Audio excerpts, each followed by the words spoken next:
Tengan buenos días, tardes o noches, chicos, a la hora que se encuentren viendo su clase. El día de hoy llegamos a la tercera y última clase de la unidad 1 de la Fisiología 1, titulada Papel fisiológico de la membrana celular, transporte de solutos a través de la membrana, tipos de transporte y factores determinantes.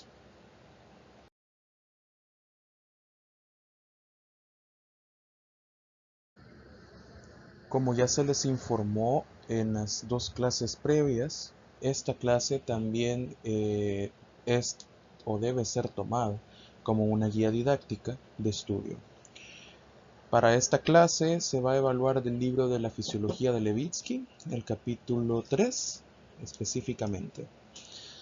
Guyton va como libro de apoyo, al igual que en la clase 2, y una vez más retroalimentarles que la clase 1 viene de ambos libros, tanto Guyton como Levitsky.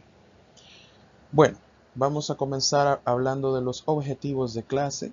Nuestros objetivos de clase tenemos el primero, explicar los mecanismos de transporte activo de solutos a través de la membrana celular, tomando como base los gradientes electroquímicos de las sustancias, el uso de transportadores, el consumo de energía por parte de las células y las características de situación, competencia y especificidad de las sustancias por los transportadores.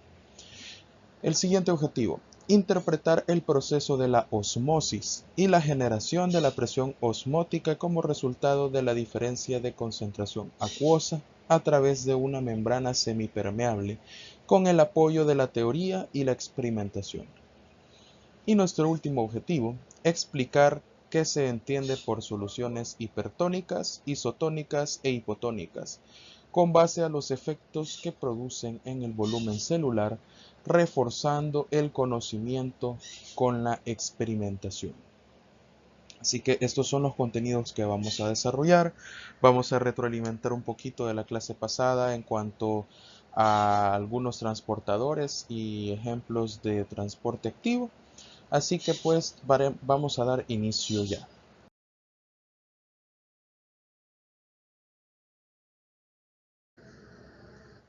Ok, si la clase anterior nos tocó profundizar sobre el transporte pasivo, pues esta clase la iniciamos profundizando el transporte activo. Como se les mencionó brevemente en la clase anterior, se divide en dos, primario y secundario. Y es que el primario se caracteriza por consumir ATP y pues a partir de la energía liberada por el ATP mientras se une y separa del respectivo de la respectiva proteína, en este caso vamos a hablar de una bomba en específico, pues favorece la difusión de dos sustancias a través de esta bomba. La entrada de sodio, mientras que hay salida de potasio. Específicamente 3 iones de sodio por 2 iones de potasio son los que están saliendo de la célula y entrando. Entonces, el transporte activo secundario gasta energía, pero no es una energía propia de su sistema, sino que está ocupando la energía de un transportador primario y en favor de este gradiente eléctrico puede impulsar en contra de su gradiente de concentración otra sustancia. Ya vamos a ir definiendo cada ejemplo de cada uno de estos tipos de transporte.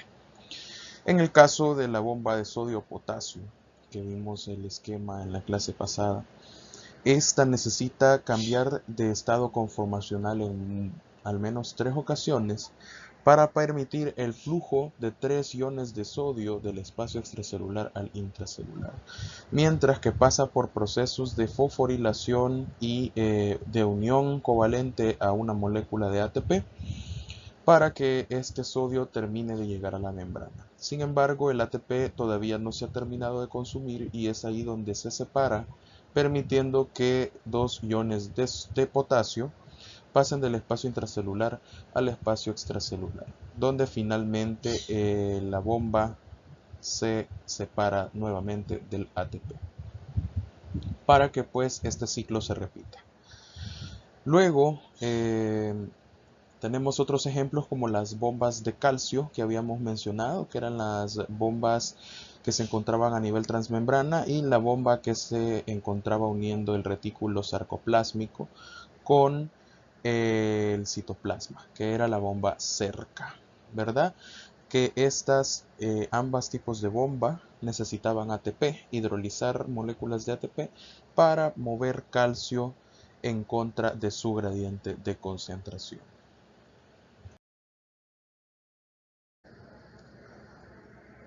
Con el caso del transporte activo secundario, podríamos mencionar al antiportador de hidrógeno glutamato.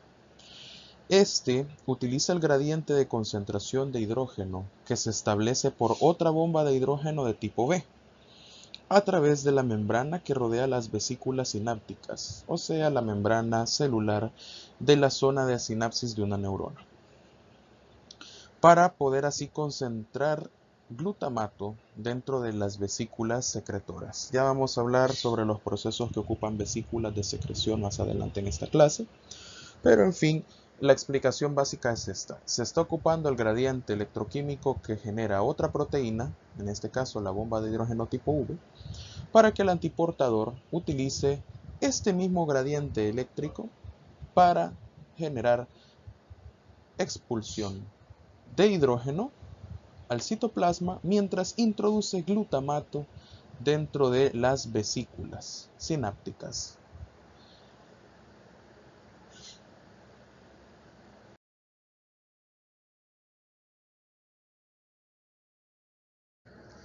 Bueno, y ahora nos toca hablar de los cotransportadores, los tipos de cotransporte y contratransporte, también conocido como antiporte en la bibliografía de Levitsky.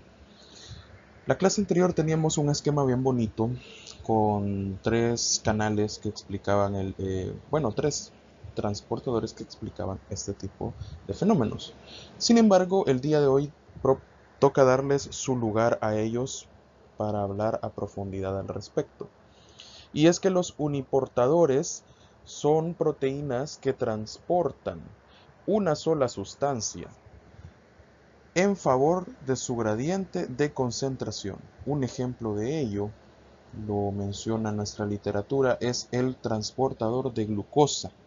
Es una gran familia, ¿verdad? Se les llaman los GLUTs, así en alguna literatura. Y los GLUT pueden existir el GLUT tipo 1, tipo 2, tipo 3, tipo 4, tipo 5, etc. Varios de ellos trabajan codo a codo con una hormona conocida como insulina, ¿verdad? Ya que no podrían funcionar si la insulina no se une primero a ellos. Y otros son totalmente independientes de insulina, como por ejemplo los GLUT tipo 2 que se encuentran a nivel intestinal. Bueno, este uniportador facilita la difusión de glucosa en favor de su gradiente de concentración hacia muchas células que consumen glucosa. También facilita el movimiento de glucosa desde las células que liberan glucosa al desintegrar glucógeno. Por ejemplo, el hepatocito del hígado. Y desde superficies basales de células epiteliales que revisten intestinos y túbulos renales. Claro, como los GLUT2 que les mencionábamos. Incluso también hay otros ejemplos fisiológicos donde se puede secretar glucosa hacia alguna secreción en especial. Por ejemplo, cuando las vías respiratorias necesitan secretar por medio de las células caliciformes cierto tipo de moco lubricante para las vías aéreas. Y en ciertos casos patológicos donde hay alguna infección de las vías aéreas y hay una sobreproducción de estas sustancias. De igual forma en el intestino, una diarrea puede incrementar la secreción de moco rico en glucosa.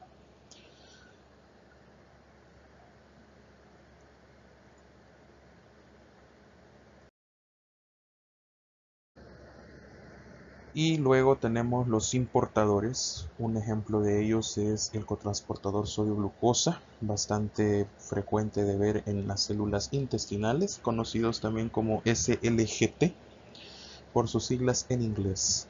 Los importadores se caracterizan por el movimiento de dos sustancias en contra de su gradiente de concentración, ¿verdad? Dos o más sustancias.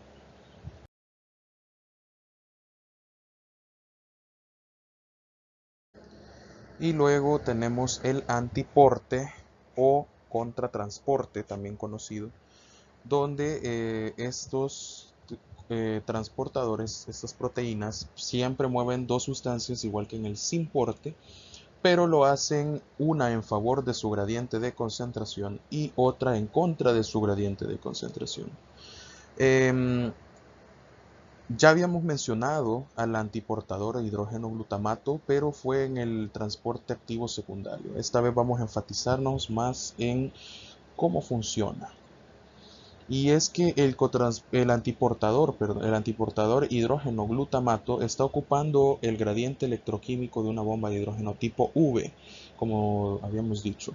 Lo que hace esta bomba de hidrógeno tipo V es generar una carga eléctrica que permite a este antiportador utilizar el sobrante de esta energía que ocupó la bomba de hidrógeno y lo ocupa para expulsar en una vesícula secretoria. Las vesículas secretorias son como gotas, como pequeñas células con su propia membrana celular dentro de una célula, solo que estas carecen de organelos, pueden tener una carga eléctrica distinta dentro de esa vesícula.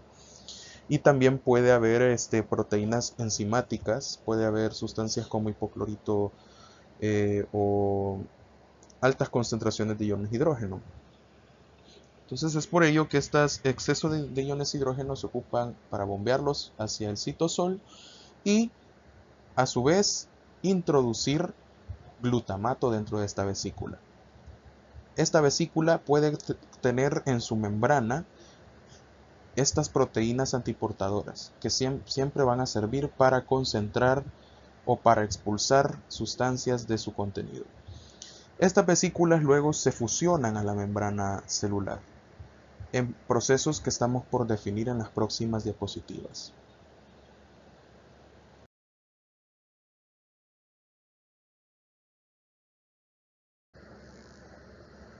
Bueno, y ya iniciando con los procesos que están mediándose a través de las vesículas, ¿verdad? Comenzamos con el de la endocitosis. La endocitosis es un proceso mediado por receptores donde una sustancia envuelta en una membrana celular conocida como vesícula o vesículas, si son varias, ingresa al citoplasma luego de fusionarse con la membrana celular, liberando dicha sustancia en el citoplasma. El proceso opuesto, donde esta sustancia o vesícula es empaquetada dentro de la célula, una vesícula sintetizada por la propia célula, sale envolviéndose en una membrana celular, a eso le llamamos exocitosis. O sea que son procesos totalmente opuestos. Uno introduce la sustancia y el otro la libera, pero siempre ocupándose vesículas. Entonces, retomando lo que habíamos mencionado en la diapositiva anterior, el antiportador hidrógeno glutamato se encuentra ubicado en una de estas vesículas, ¿verdad? Ya sea que más adelante este glutamato, cuando se encuentra lo suficientemente concentrado en sus vesículas, se va a fusionar del lado de la membrana sináptica, ¿verdad? Y va a liberar este glutamato hacia el espacio sináptico. Todo esto de la sinapsis, chicos, no se abrumen, lo van a ver con detalle y más profundidad en futuras unidades de esta asignatura.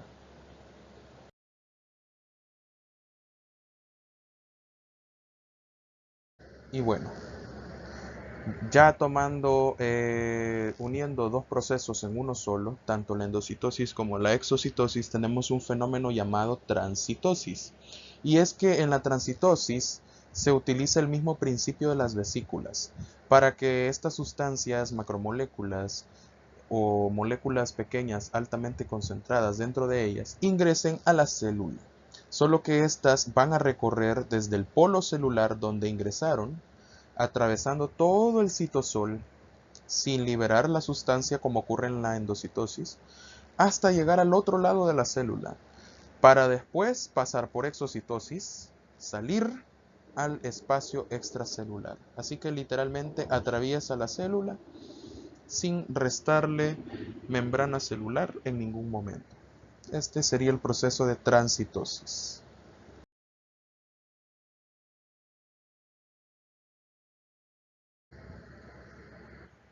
Habiendo aclarado todas esas otras formas de transporte, podemos pasar ahora con la osmolaridad. Muy bien. Ojo con esto. La osmolaridad es un apartado temático sumamente importante, jóvenes. A su vez también forma parte de su práctica de FisioEx, por lo que también insto a que se le ponga atención.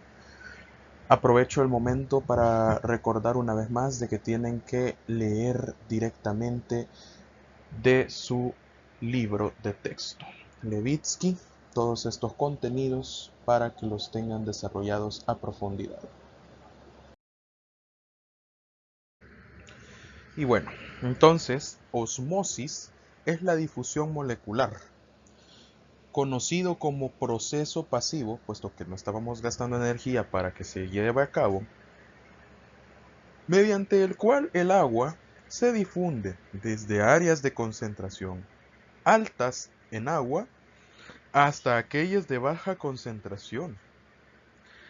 Hay una concentración alta de agua donde hay concentración baja de solutos y viceversa. Entonces aquí podemos establecer una relación de proporcionalidad, chicos. Y es que a mayor concentración de solutos, menor concentración de agua. Quiere decir que la concentración de solutos es inversamente proporcional a la concentración de agua. El agua, por lo tanto, puede difundirse a través de casi todas las membranas celulares de manera directa, a través de la bicapa lipídica. Es a esto a lo que le llamamos desde un principio la semipermeabilidad de la membrana. O también otras células necesitan echar palanca de las acuaporinas. Las acuaporinas, como ya les habíamos mencionado, son canales de agua que permiten pues llevar a cabo movimiento de agua de un lado de la membrana celular a otro. Un ejemplo claro de estas pueden ser las acuaporinas que se encuentran a nivel de los riñones. Y bueno, esto se da porque hay células que necesitan hacer fluir más cantidades de agua que otras. Este proceso de osmosis es eficaz para pequeñas cantidades de agua.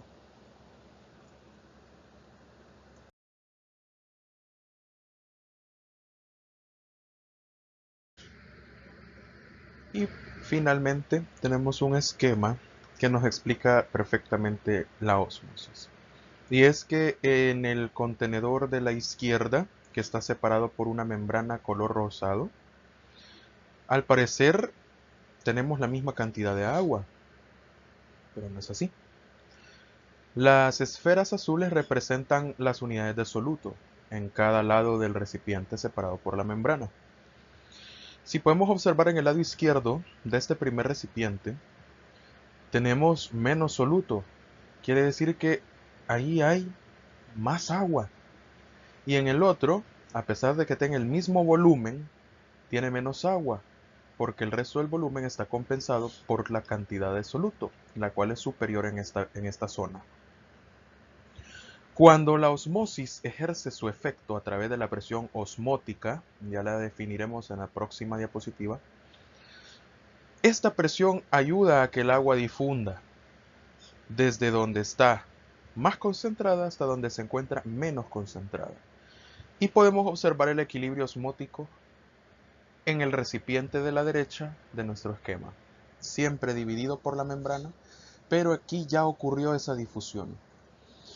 Y ya hay una cantidad de agua adecuada para la cantidad de soluto del lado izquierdo, así como del lado derecho. En ambas lados de este recipiente hay una cantidad de agua proporcional para su cantidad de soluto, por lo que ambas soluciones serían isoosmóticas, ¿verdad? Tendrían la misma osmolaridad a pesar de que tenga menos volumen una que otra.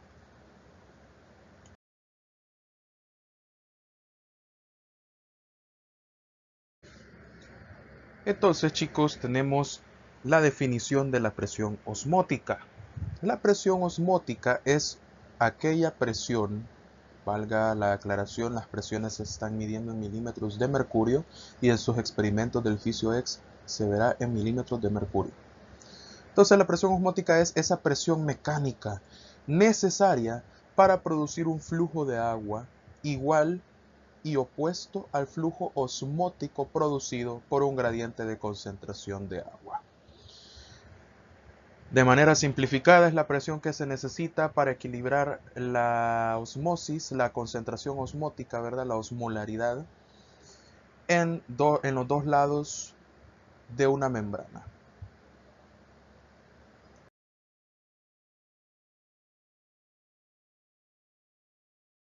Entonces, ¿cómo vamos a medir la osmolaridad? Bueno, la osmolaridad se mide mediante la ecuación que tenemos en pantalla en esta diapositiva. Nos dice y nos hace referencia que si dos soluciones diferentes están en contacto, la presión osmótica en la fórmula tratada como pi, entre ellas sería igual a R multiplicado por T multiplicado por la delta C. Muy bien. R es nuestra constante de gases molar, equivalente al número de Avogadro cuando se multiplica por la constante de Boltzmann. T es la temperatura absoluta donde se está generando estas soluciones. Y delta C es la diferencia de concentración de todos los solutos impermeables. Quiere decir que se oponen a la difusión osmótica. La diferencia de concentración se refiere a la concentración molar sumada a todas las partículas que se crean cuando el soluto está disuelto en agua. Se mide como osmolaridad, es decir, la suma de todos los moles de cada componente de esta solución. Quiere decir que si tenemos, por ejemplo, solución salina normal al 0.9%, únicamente estamos utilizando la presión de solutos como el sodio, el ion cloruro y el agua.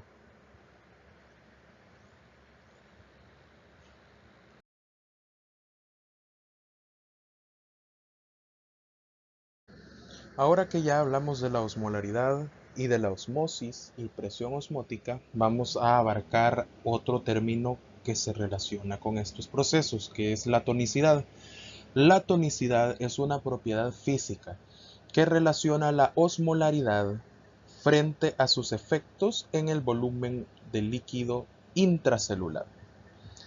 Quiere decir que si la solución extracelular es isotónica, mantiene a la célula de tamaño normal. Quiere decir con un contenido de agua normal, o sea, un contenido de citoplasma normal dentro de la misma. O por el contrario, si esta solución extracelular es hipertónica, hace que la célula pierda agua y por ende tamaño. O gane tamaño y gane agua por ende en caso de que la solución extracelular sea hipotónica. Inclusive puede llegar a tal punto de ganar líquido intracelular que la célula puede llegar al punto de la lisis celular. La lisis celular no es más que la destrucción de la célula. Sí, literalmente la célula explota. Cuando una solución tiene una tonicidad determinada y se compara frente al ambiente osmótico del citoplasma, tenemos ahí el término de isoosmolaridad, hipoosmolaridad o hiperosmolaridad, o soluciones pues con esta propiedad. Ya más adelante explicaremos más a profundidad esto con el ejemplo de la urea.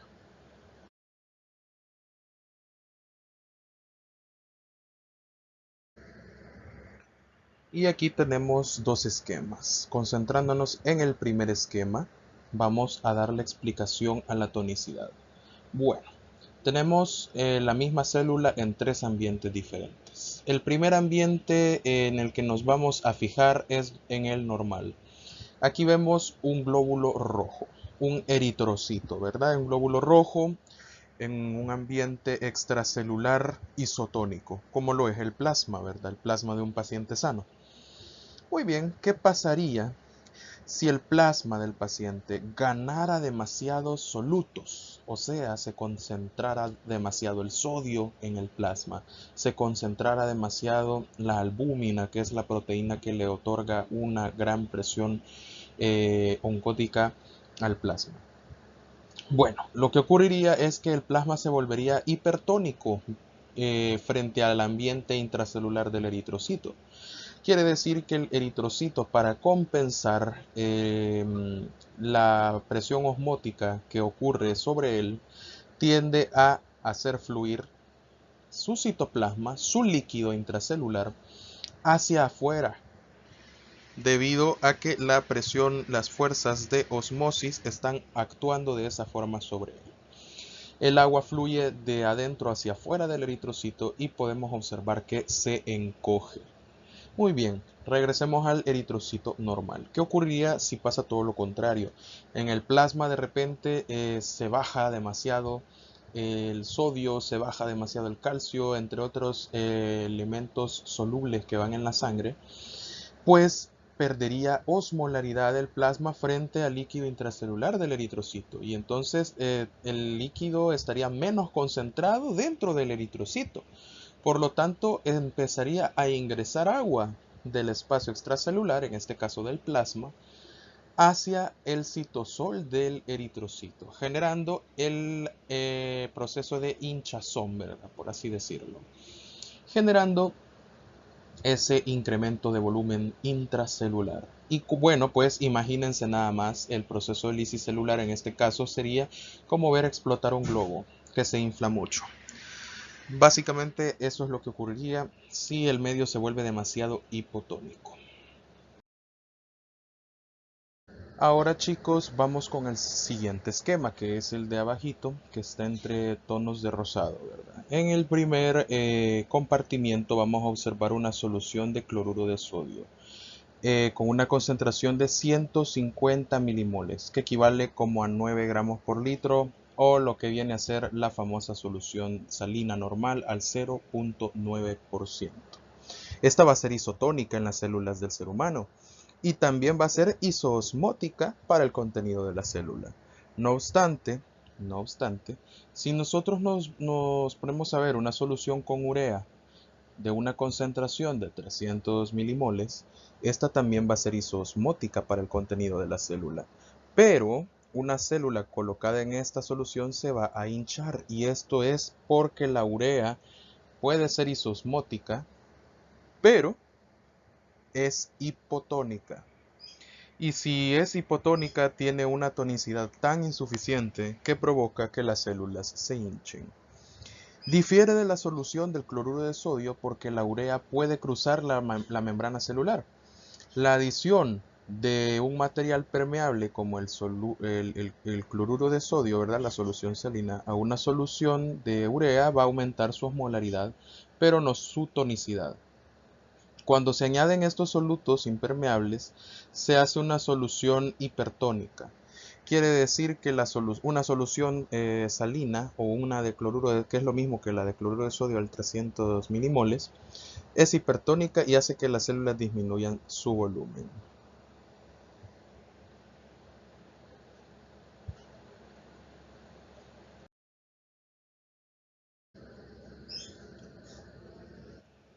Debo añadir que si se añade un soluto permeable a una solución isotónica, como por ejemplo tenemos una solución isotónica de cloruro de sodio a 150 milimoles y le vamos a añadir 300 milimoles de urea, las células disminuirán de volumen de manera transitoria, pero después volverán a su volumen original. Esto es porque la urea y el cloruro de sodio, la urea puede difundir, ¿verdad?, libremente hacia el espacio intracelular, mientras que el cloruro de sodio no. Quiere decir que al final esto termina equilibrando el desbalance que pueda generar la urea por sí sola. haciendo que al final las concentraciones, haciendo que al final la tonicidad de la célula y del medio pues se normalicen.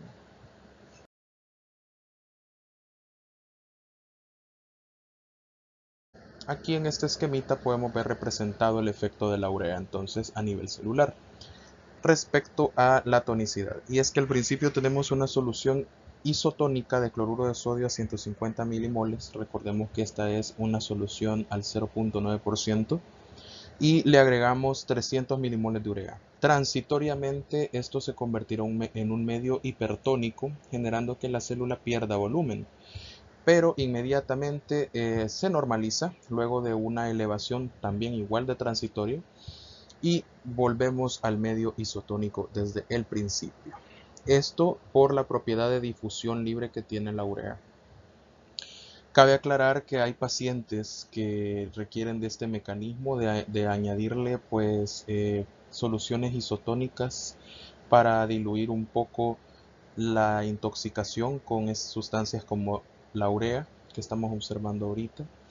La urea, al poder atravesar la membrana, puede generar en algunos pacientes encefalopatías urémicas. Este cuadro es principalmente visible en pacientes con insuficiencia renal, ¿verdad? Esto a manera de pincelazo del área clínica, chicos. Y pues esta es la explicación y el fenómeno físico que se involucra en esa situación.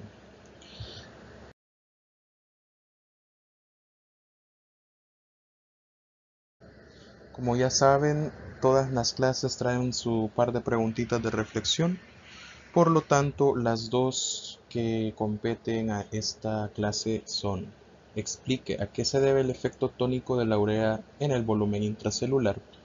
Y segundo, a qué se debe la necesidad de algunas células de producir acuaporinas si se entiende que la membrana celular es permeable al agua.